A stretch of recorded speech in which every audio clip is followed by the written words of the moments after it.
Olá pessoal, eu sou a Ari do canal Minha Essência Mixdri e hoje vocês vão ouvir a leitura do livro Quem Me Roubou de Mim, do padre Fábio de Mello. Nós vamos ouvir em partes, então vai ter a parte 1, parte 2 e suas sequências, ok? Espero que vocês gostem, lembrem-se de inscreverem-se no canal, curtir e comentar. Sequestradores e sequestrados. Toda vez que falamos do sequestro da subjetividade, estamos evocando o contexto de risco em que está situada constantemente a nossa singularidade. No caso do sequestro do corpo, como já vimos, o que há é o roubo da materialidade. O corpo é trancafiado num cativeiro e vive as limitações que são próprias dessa forma de prisão. Mas quando falamos de sequestro da subjetividade, não há necessidade de cativeiro material. O roubo é mais profundo, pois é levado muito mais que a materialidade da vida. Trata-se de uma invasão suave, mas nem por isso menos violenta, de territórios que pertencem ao singular, à subjetividade. É o acesso inescrupuloso àquelas realidades do sujeito particular, forçando-o a desprender-se de si mesmo para que viva uma forma estranha e socializada de escravidão e dependência. Os cativeiros não podem ser localizados, nem há pedido de resgate. O que há é um movimento silencioso de posse, de tudo aquilo que o outro é. Posse que se transmuda aos poucos em processo destrutivo e irremediável. No primeiro momento, o sequestro tem as mesmas características da conquista. O traficante, por exemplo, nunca aborda violentamente o seu futuro dependente. Ele o seduz com gentileza, atenção, não cobra pelas primeiras porções, porque sabe que a vítima precisa ser conquistada. Depois de firmada a dependência, o que se vê é a intolerância à relação desumana. Depois que a relação se estreita, o que se percebe é o estabelecimento de um processo semelhante ao sequestro do corpo, a condição de vítima. O outro exige o que não é direito seu exigir, ultrapassa os limites que deveriam ser preservados e pisa com pés sujos a dignidade que merece reverência, porque é sacral. Sequestros da subjetividade acontecem o tempo todo.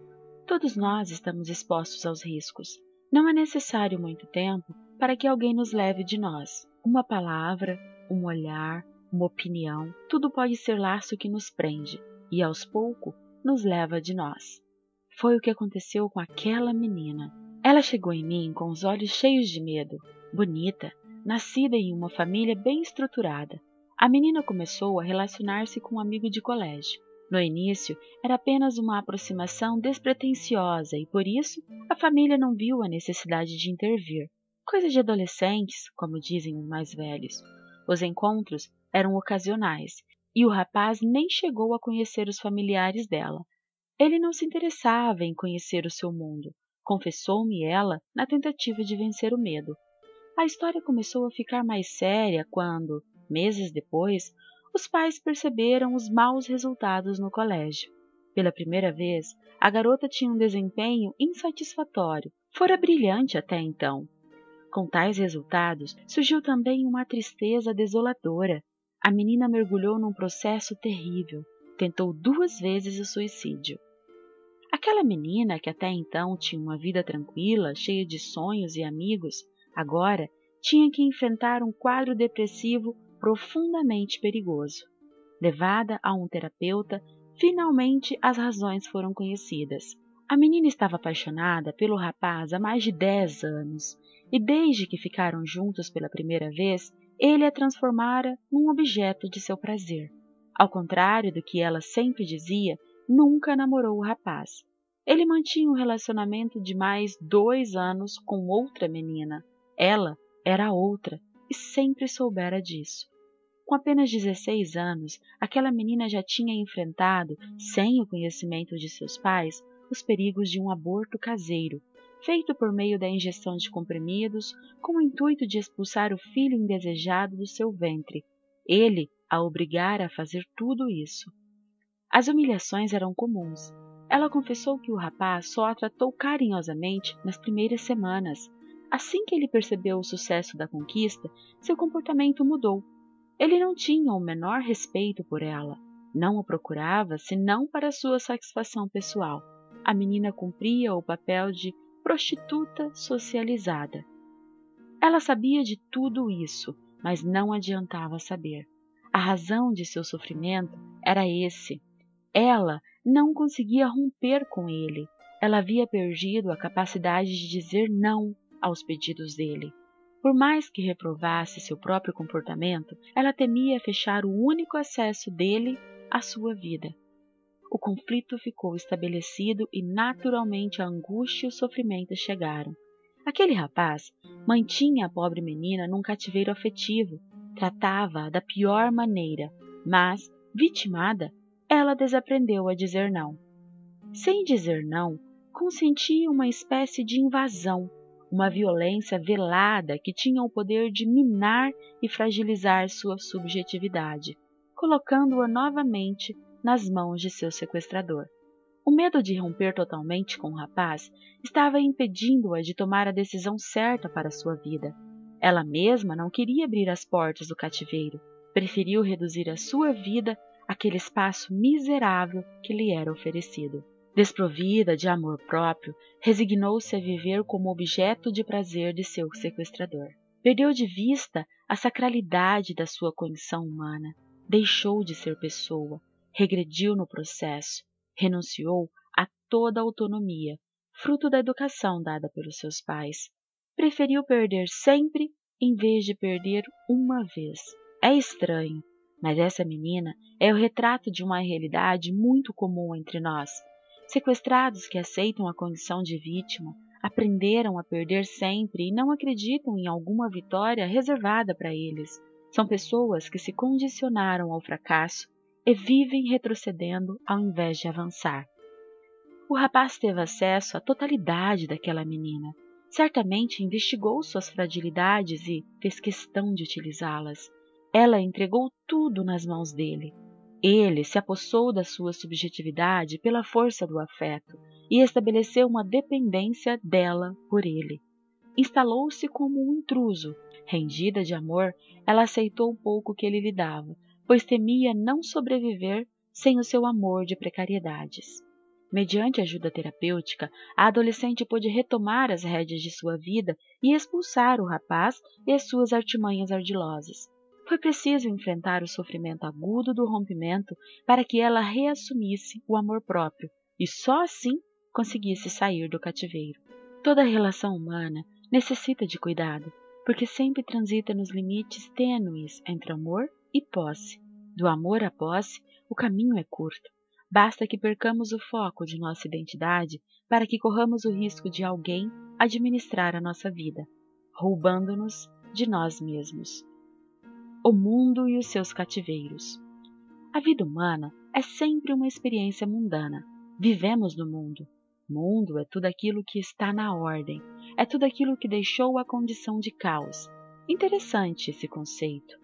Também nós estamos constantemente ordenando a realidade em que estamos situados. Cada vez que realizamos um gesto que organiza, que coloca na ordem e que harmoniza de alguma forma, estamos recriando o mundo. Isto é, estamos desfazendo o caos. Mas o mundo é também um lugar de movimentos contrários. Ao mesmo tempo em que há um movimento que encaminha a realidade para a ordem, há também movimentos que retiram a vida da ordem e criam o caos. É o mundo em sua negação. Interessante, mas dentre os inúmeros significados da palavra mundo, há uma que a coloca como adjetivo que diz respeito àquilo que está asseado, limpo, polido e puro. Pois bem, a palavra imundo indica a negação de imundo, uma vez que na língua portuguesa ela significa aquilo que está sujo, impuro. Portanto, o imundo pertence à categoria de tudo que está fora da ordem, desarmonizado, caótico. Realidades imundas precisam ser reordenadas para que voltem à ordem original. É assim que consertamos a vida. É assim que atualizamos o gesto criador de Deus no espaço em que estamos. Toda vez que esbarramos nos cativeiros do mundo, de alguma forma, encontramos a negação da vida humana. Cativeiro é o local imundo, de desordem, do roubo e da desumanização. Cada vez que o cativeiro é estabelecido, em sua materialidade ou não, alguém está perdendo a capacidade de recriar o mundo por meio de sua própria vida. O Tratado da Teologia Cristã da Criação nos assegura que o gesto criador de Deus tem sempre continuidade na vida humana. Cada vez que eu me realizo verdadeiramente como pessoa, vivendo e aperfeiçoando as capacidades que me foram entregues, tais como minha liberdade, capacidade de amar, de alguma forma o Criador continua criando o mundo a partir de mim. É por isso que podemos dizer que o ser humano é dotado de capacidade recriadora. A inserção da vida humana no espaço criado teve o intuito de que nós tornássemos sujeitos da criação. Como já vimos anteriormente, ao sujeito cabe a função de realizar a ação do verbo. Neste mundo de tantos verbos, os sujeitos movimentam e transformam o mundo. Podemos alçar um voo ainda maior. De acordo com a teologia cristã, o Verbo de Deus se torna sujeito em cada criatura humana, potencializando-a a ser como ele e com ele. Essa incorporação da vida divina na vida dos humanos é um desdobramento do mistério da encarnação. Pelo mistério de Deus encarnado, a criatura humana legitima no tempo, por meio de sua ação, a graça, isto é, o amor de Deus sempre presente e atuante no mundo. Graça que salva, santifica, humaniza, transforma, gera o mundo ao desfazer o imundo. A antropologia teológica cristã nos propõe que o mistério da encarnação tem continuidade histórica por meio do movimento humanizador que a graça de Deus realiza. Graça que no sujeito é particular, podendo ser acolhida ou não pelo exercício da liberdade. A ação da graça de Deus na vida humana trabalha num primeiro momento no fortalecimento de sua identidade. Somos filhos no Filho. Somos incorporados pela força sacramental que está manifestada no dom de Deus na tarefa humana. Veja bem, a intervenção divina não concederá o angélico ao humano, mas ao contrário, está para conceder-lhe nova condição humana, restaurada e reconciliada em Jesus, o Verbo de Deus. Essa compreensão antropológica cristã é riquíssima, pois nos sugere a santidade como aperfeiçoamento do que é humano, e não como sua negação. Em cada sujeito é colocada a presença do Verbo, o movimento que tudo comanda. A graça de Deus é conferida a cada sujeito de maneira única e particular, o sujeito e sua subjetividade. Cada um move o mundo ao seu modo, de acordo com os atributos e limites que lhe são próprios. A graça esbarra nesses limites, pois nem todos estão em busca de uma forma de viver que seja favorável ao florescimento de sua subjetividade, ao fortalecimento de sua identidade. O impulso da graça na vida humana tem o poder de fortalecer essa identidade. Vida de santidade é vida de identidade assumida, fortalecida, aprimorada. É vida que se esmera por tomar posse da herança que se tem direito. Santificar é o mesmo que humanizar, é receber de novo, é voltar ao molde inicial onde o Verbo nos gera e nos faz ser o que somos. Não viver a santidade é o mesmo que abdicar da condição de realeza. É como se um rei resolvesse ser escravo. Deixa o trono, vai viver a condição desumana que a escravidão confere, esquece que é rei, abdica do trono, deixa o mundo e assume o imundo como casa. A vida cristã é quase uma afronta aos inteligentes. Deus confere a realeza aos mais fracos deste mundo. Os miseráveis foram revestidos de um manto de glória. Os fracassados foram olhados nos olhos. Receberam o convite para a festa principal. Qualquer um pode aceitar esse convite. Os títulos reais estão à disposição. Basta querer. No mundo do caos, a situação é outra. O projeto é desumanizar. É retirar a dignidade, a realeza, é causar o esquecimento da condição que nos assegura sermos prediletos de Deus, gente de valor. O imundo é o lugar dos desumanizados. É fácil viver esse projeto, não requer muito esforço. A santidade, o aprimoramento, requer coragem. A desumanização requer fraqueza. É mais fácil ser fraco. É mais fácil justificar-nos na preguiça existencial que nos aquieta nas expressões que são próprias de quem já perdeu a batalha. Sou assim mesmo e não quero mudar. Ao contrário, existir com qualidade é desafio de toda hora. Requer esforço constante para manter a autenticidade, mesmo necessário. É só entrar no movimento da transitoriedade e dos condicionamentos. As estruturas sociais que estamos situados são fortemente marcadas pela transitoriedade. Sobreviver em meio ao caos desse mundo que passa é um desafio constante. Sendo tudo tão passageiro, tão artificial e representativo, torna-se muito difícil a experiência de manter a identidade, de manter o pacto com a graça. É na tentativa de acertar e de sobreviver que muita gente se perde. As estruturas imundas estão por toda parte. Elas são capazes de provocar o esquecimento da identidade porque neutralizam o poder da graça de Deus na vida humana. Existir de qualquer jeito não requer esforço. Basta entrar no movimento das estruturas que tornam a vida humana cada vez mais artificial.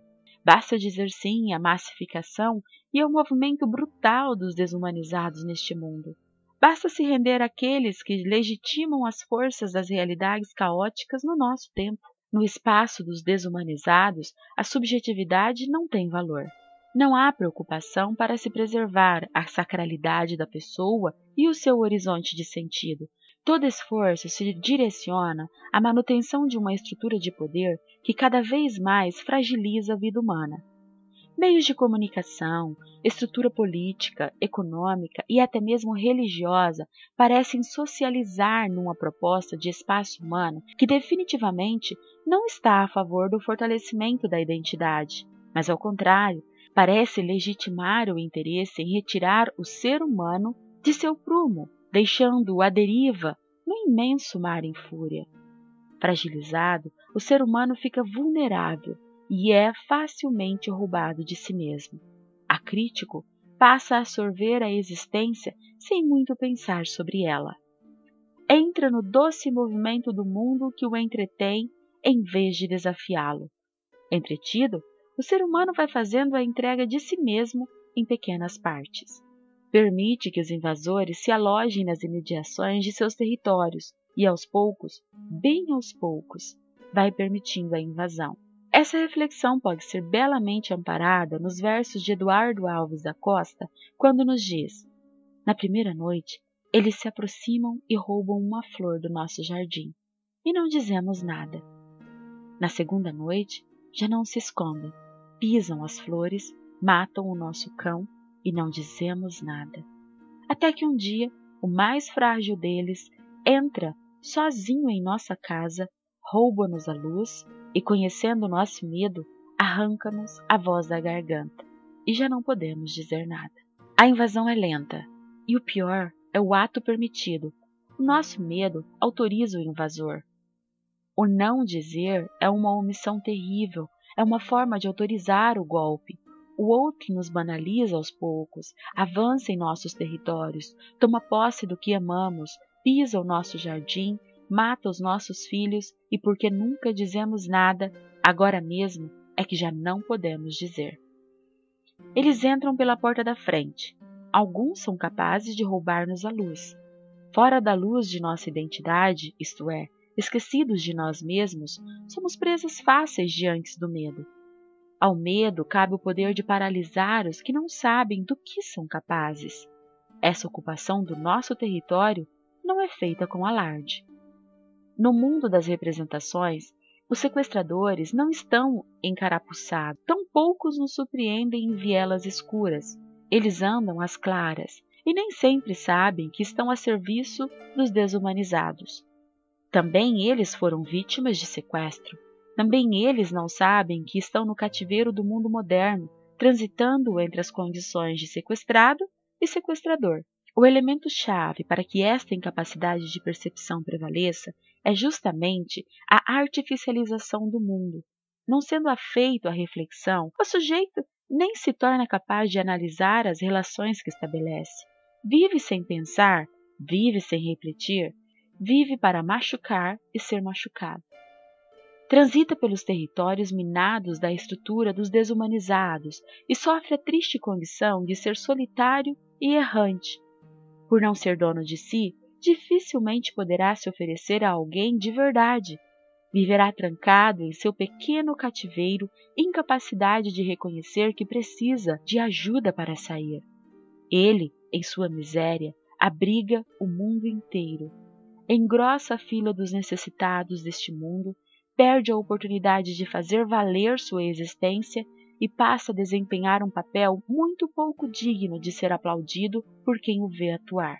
O mundo nele não se recria, mas ao contrário, acelera ainda mais o seu processo de destruição. Nele o caos ganha força, representação. Uma coisa é certa, onde houver um ser humano em processo de destruição, nele todo o universo vive a dor de morrer aos poucos.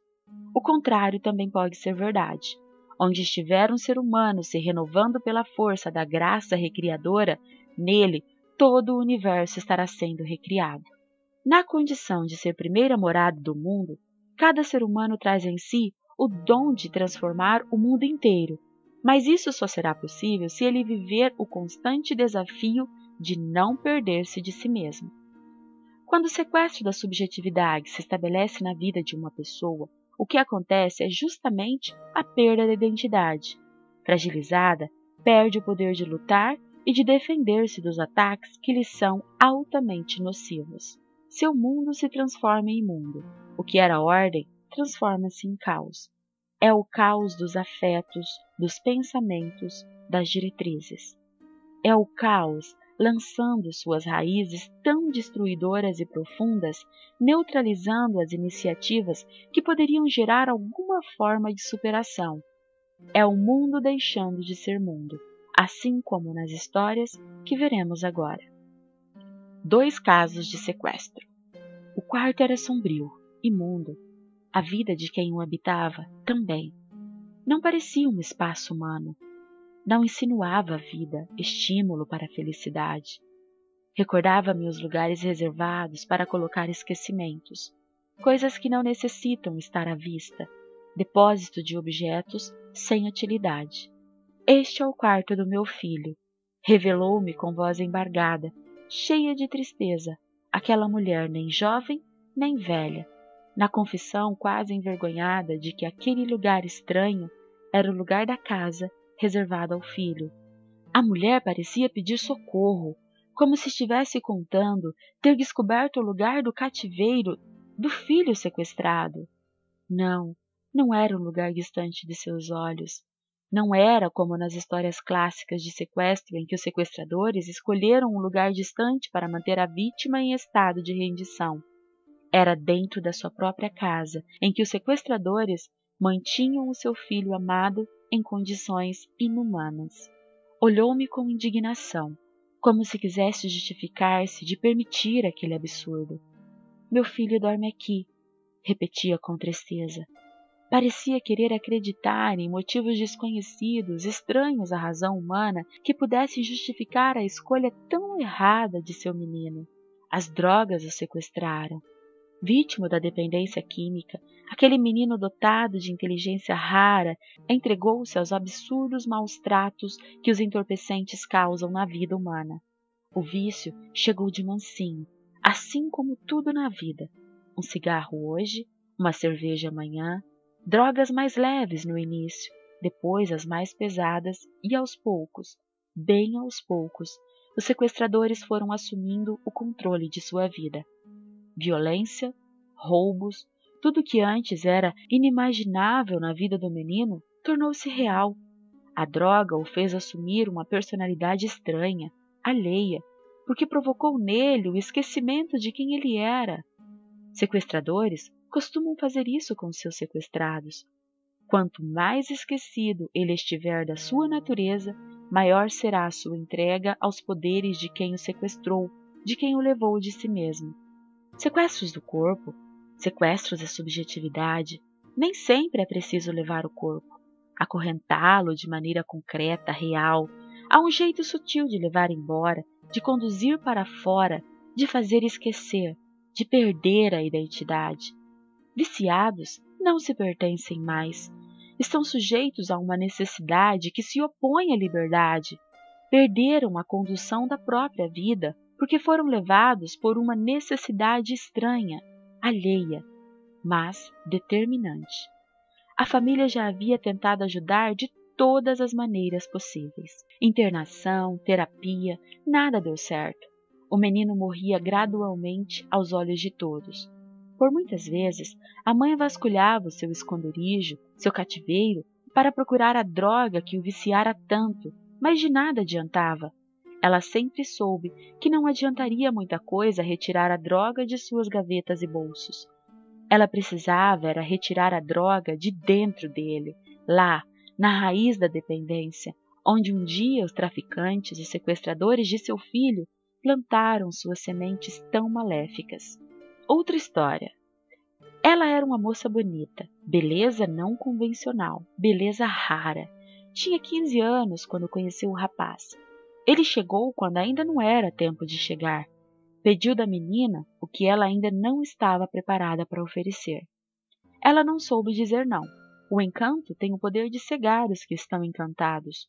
Os encantadores sabem disso. Pouco a pouco, ele foi invadindo a sua casa, a sua vida, os seus valores. Feito um poceiro, desrespeitou as cercas e proclamou ser proprietário da vida daquela moça que ainda tinha ares de criança. Aquela que até tão pouco tempo brincava de boneca, agora tinha nos braços uma criança de verdade. Maternidade prematura. Ele não a assumiu como esposa. Sumia e aparecia quando bem entendia. Ela era apenas um objeto de sua satisfação. Ela deixava que fosse assim.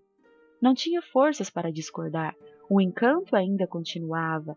Ele fez com que ela esquecesse todos a quem amava. Tornou-se uma estranha dentro de sua própria casa. Perdeu a liberdade de pedir afeto, de demonstrar fragilidade, de voltar a ser menina, ainda que já tivesse uma outra criança nos braços. Aquele rapaz não lhe deixara apenas um filho, deixou-lhe também a dependência química do álcool. 16 anos, mãe e alcoólatra. O processo de destruição foi rápido. Do álcool passou a cocaína e depois veio o crack. Numa manhã iluminada de setembro, ela apareceu morta, vítima de overdose na garagem de sua casa. Um destino cruel para quem poderia ter sido tanto na vida. Aquela manhã de primavera selou um sequestro que não teve resgate. Trágico fim, trágica continuidade na vida de seus pais e amigos. 2 vidas, 2 histórias escritas com tintas carregadas de sofrimento. 2 exemplos clássicos de sequestro da subjetividade. Ambas as histórias têm como protagonistas gente de pouca idade, vulnerável às imundícies de nosso tempo, seduções que resultaram em tragédias, realidades comuns aos nossos dias em que as pessoas se tornam incapazes de romper com as forças que as destroem, perdem o amor próprio, deixam de olhar o que amam, desamparam-se aos poucos até perder o senso de direção. O processo é sempre assim. O sequestrador afasta sua vítima de tudo o que para ela representa segurança. Quanto maior a insegurança, maior será o seu domínio. Sequestradores são especialistas em nos fazer esquecer nossos portos seguros. Ao sequestrado, resta pouco. Terá que acostumar-se com a comida qualquer, com um cativeiro qualquer e depois com uma vida qualquer. O sequestrado perde o paraíso. É expulso de sua própria casa, é deserdado porque perde o direito de possuir-se em sua riqueza original. Não sei se há perda maior do que essa, perder a possibilidade de ser privado da maior de todas as riquezas, passar a representar o personagem que o sequestrador escreveu para sua atuação. Ele diz o que o sequestrado será, e agora o que lhe resta é seguir a fio sua definição. Representar o papel que o outro escreveu é o mesmo que abdicar do direito de escrever a própria história, o próprio enredo. É permitir que a máscara seja colocada na cara, ocultando assim o que se é.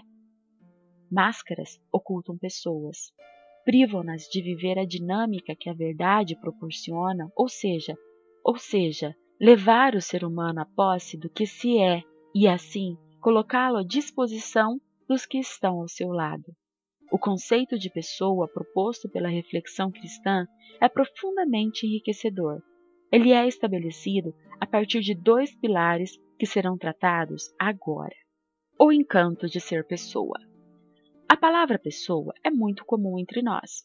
Apesar de repetirmos o tempo todo, nem sempre a aplicamos com a devida consciência de seu significado. Geralmente, a compreendemos somente como referência primeira ao ser humano, mas creio que vale a pena mergulhar um pouco mais nos significados profundos para os quais a palavra pode nos apontar. A palavra pessoa, do latim persona e do grego prosopon, foi amplamente sustentada na cultura como referente aos disfarces teatrais e por isso ficou muito associada à personalidade representada pelo ator. Os gregos, grandes inventores do teatro e certamente os maiores fundadores da cultura ocidental, legaram-nos essa palavra e essa derivação. Pessoa é a máscara que o ator sustenta no rosto. O contexto cristão ultrapassou essa concepção e planificou a palavra para um sentido mais profundo. Segundo a antropologia teológica cristã, o conceito de pessoa deve ser compreendido a partir de 2 pilares. Ser pessoa consiste em dispor de si e depois estar disponível. Dispor de si é o mesmo que ser de si, ter posse do que se é. Esse primeiro pilar refere-se diretamente a tudo aquilo que já mencionamos a respeito da subjetividade. O eu primeiro, o irrenunciável, que nos caracteriza em nossa singularidade. É interessante perceber que a singularidade é um tesouro que não se esgota. Constantemente vivemos a aventura de desvendar os nossos territórios. É como se todos os dias fizéssemos uma caminhada pelo espaço onde está localizado nossa casa e sempre descobríssemos lugares nunca antes percebidos. Uma vez descoberto, o território passa a incorporar o que somos. Olhamos e dizemos: isso é meu. Descobrir não é o mesmo que inventar. Nós já estamos em nós. O único esforço é descobrir o que somos. Isso traz ao conceito de pessoa uma dinâmica que nos possibilita dizer que, enquanto estivermos vivos, estaremos constantemente aumentando nossa propriedade. Estaremos nos aventurando no duro processo do autoconhecimento, desbravando fronteiras, retirando travas das porteiras que nos impedem de ir além do que já podemos alcançar em nós mesmos. Cada pessoa é uma propriedade já entregue, isto é, dada a si mesma, mas ainda precisa ser conquistada. É como se pudéssemos reconhecer: eu já sou meu, mas preciso me conquistar, porque embora eu tenha a Escritura nas mãos, ainda não conhecia a propriedade que a Escritura me assegura possuir. A disposição de si é dom. Deus nos entrega a nós mesmos o tempo todo. É presente que tem o poder de nos encantar pela vida inteira. Presente imenso que requer calma no desembrulho. Vamos aos poucos, tomando posse, retirando lacres, descobrindo detalhes. Tornar-se pessoa é a aventura constante de busca, e o resultado dessa busca é a disposição de si. O segundo pilar do conceito de pessoa consiste em estar disponível. O que dispõe de si estabelece relações. Depois de assumida a propriedade, aquele que se possui passa a ter condição de receber pessoas. Depois de estar assumida a propriedade, aquele que se possui passa a ter condições de receber visitas. Ser visitado é também um jeito de reconhecer o que possuímos. A presença do outro nos indica o que somos. O encontro nos diferencia num primeiro momento para depois nos congregar. No processo de diferenciação está a posse de si mesmo. Olhamos para o que o outro é e descobrimos que não somos o outro. Já no processo de congregação, somos desafiados a unir o que somos àquilo que os outros não são. O contrário também é verdadeiro. Unimos o que ainda não somos àquilo que os outros já são. Somos semelhantes às tramas de teares. Os fios se entrelaçam para juntos formarem o tecido. Em suas cores diversas, eles não deixam de ser o que são. Outro exemplo torna interessante o mundo das palavras. Uma palavra na solidão tem um significado particular. Quando colocada no contexto da frase, porém, ela amplia sua capacidade de significar. É o abraço das palavras que gera o significado da frase. Ser pessoa é, antes de qualquer coisa, ser uma palavra para depois ser frase. Nisto consistem os dois pilares do conceito de pessoa. Possuir-se para disponibilizar-se. É a vida na prática. É a trama da existência e sua riqueza insondável. Encontros e despedidas. Passagens transitórias. Chegadas definitivas. Vida se desdobrando em pequenas partes. Eu me encontrando, surpreendendo-me como se ainda não soubesse nada sobre mim. Eu misturando a minha vida na vida do outro, encontrando-o, permitindo que nossos significados nos congreguem. Eu abandonando a solidão da minha condição de posse de mim mesmo para alcançar a proeza de ser com o outro. Antes, a solidão do eu. Depois, o estabelecimento do nós. Encontro de pessoas. Um eu que se encontra com um tu e que juntos estabelecemos um nós. Martin Buber, grande nome da filosofia personalista, nos propõe essa bela e fecunda verdade. No encontro entre um eu e um tu, uma terceira pessoa da existência própria se estabelece. Nossos olhos não podem enxergá-la, mas a nossa sensibilidade nos aponta para ela. O nós é o que sobra do encontro entre o eu e o tu. É importante salientar que, embora a reflexão de Buber seja importante para o nosso contexto, ela não alcança o significado a que necessitamos chegar. Buber não se ocupa com a subsistência. Seu empenho está em relatar o segundo aspecto do conceito de pessoa. Sua reflexão está situada no encontro, e não nas fortes particularidades que geram o encontro. Este avanço, quem o faz é Zubiri, que salienta a necessidade de pensar a relação humana a partir do momento da subsistência, para depois chegar aos encontros e atos delas surgidos. Talvez seja por isso que os outros nos despertem simpatias e antipatias. Gostamos mais de estar com uns que com outros justamente por causa disso. O que nos atrai no outro é a terceira pessoa que conseguimos fazer nascer com o nosso encontro. Esse processo de agregação possibilita ao ser humano o crescimento de seu horizonte de sentido, tornando-nos mais ricos com a presença dos que nos agregam. Relações saudáveis são relações que nos devolvem a nós mesmos, e o melhor, devolve-nos melhorados. O outro, ao passar pela nossa vida, encontra-se com a nossa subjetividade. Ao estabelecer conosco uma relação, ele está nos permitindo adentrar o seu território subjetivo. Esse encontro faz surgir uma terceira pessoa, o nós. Respeitadas as subjetividades, isto é, as pessoas não deixam de ser elas mesmas. O encontro humano alcança o seu poder de integrar as partes, entrelaçando-as sem que elas se confundam. O amor talvez seja isso. Encontro de partes que se complementam porque se respeitam, e no ato de respeitarem, ampliam o mundo um do outro. O recém-chegado não tem o direito de reduzir o mundo de quem se deixou encontrar. O amor não diminui, mas multiplica. As caricaturas do amor são prejudiciais porque fazem absolutamente o contrário. Diminuem o horizonte, restringem, aprisionam, sequestram. Em nome do amor, cometemos atrocidades. Amarramos os outros em nós, porque nos equivocamos na compreensão do que consideramos ser amor. Amor não é fazer do outro nossa propriedade. Ninguém é tão completo que seja capaz de preencher totalmente as necessidades do outro. É absurdo pensar que nós possuímos todos os elementos de que o outro precisa para o seu crescimento. Por isso, há modalidades de amor. O namorado que chega não tem amor de pai para oferecer, e por isso não terá o direito de afastar a menina de seu pai. Ele não tem amor de mãe, de irmão. Ele é portador de um amor novo que chegou, e por isso encantou, mas não é o amor único. Ele é recém-chegado, e ainda que a menina não tenha sido amada o suficiente em sua casa, o amor de que ela dispõe na família é muito importante para que continue se construindo como pessoa. É neste momento que necessitamos de muita sabedoria para não nos prejudicarmos com nossos amores. O risco do sequestro está na pretensão do novo que chegou. Ele não pode desconsiderar o mundo particular e subjetivo construído antes de sua chegada.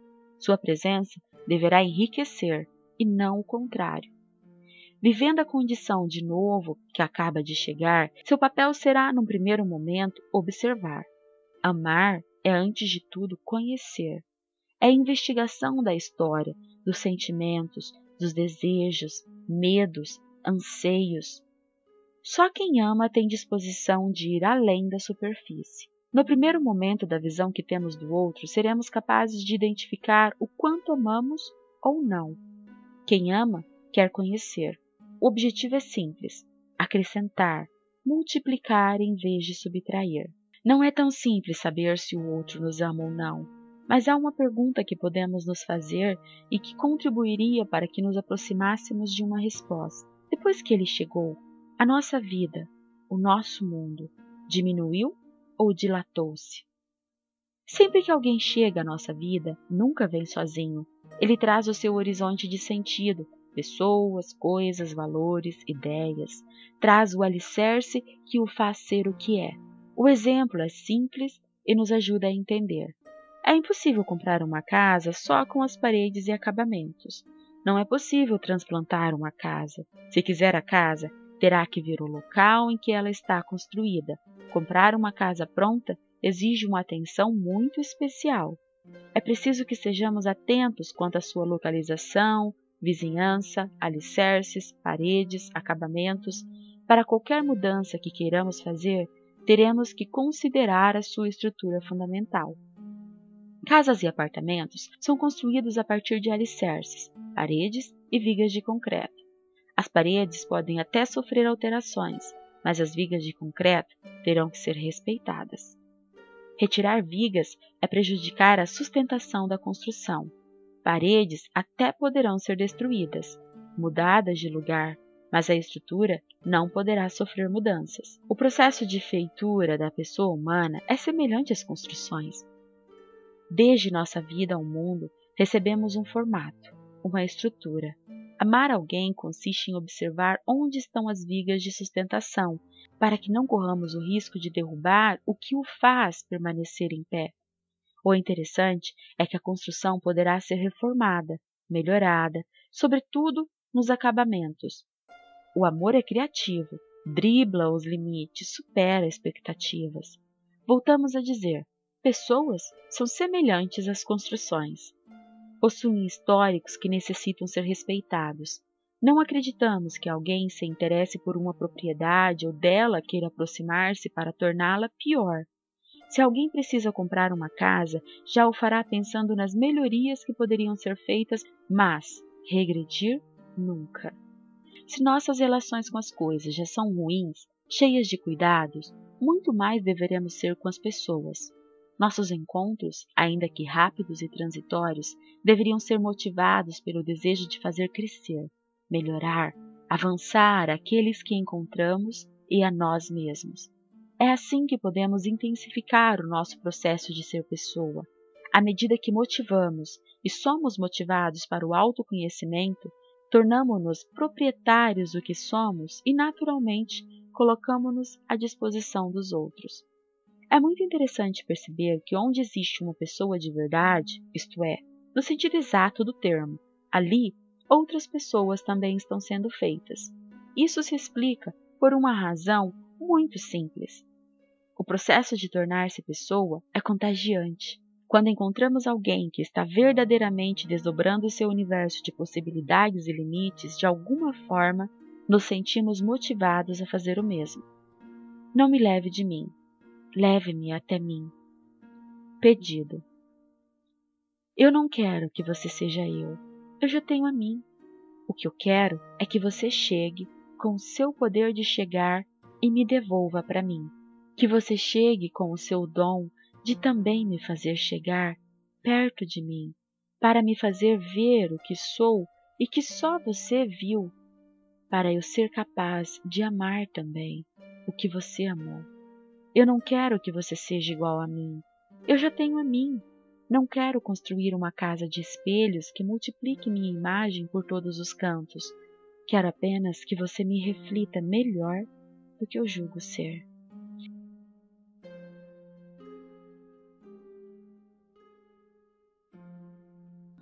Nós pararemos por aqui hoje. Continuem acompanhando as próximas partes. Muito obrigada por terem assistido. Fiquem com Deus e até a próxima!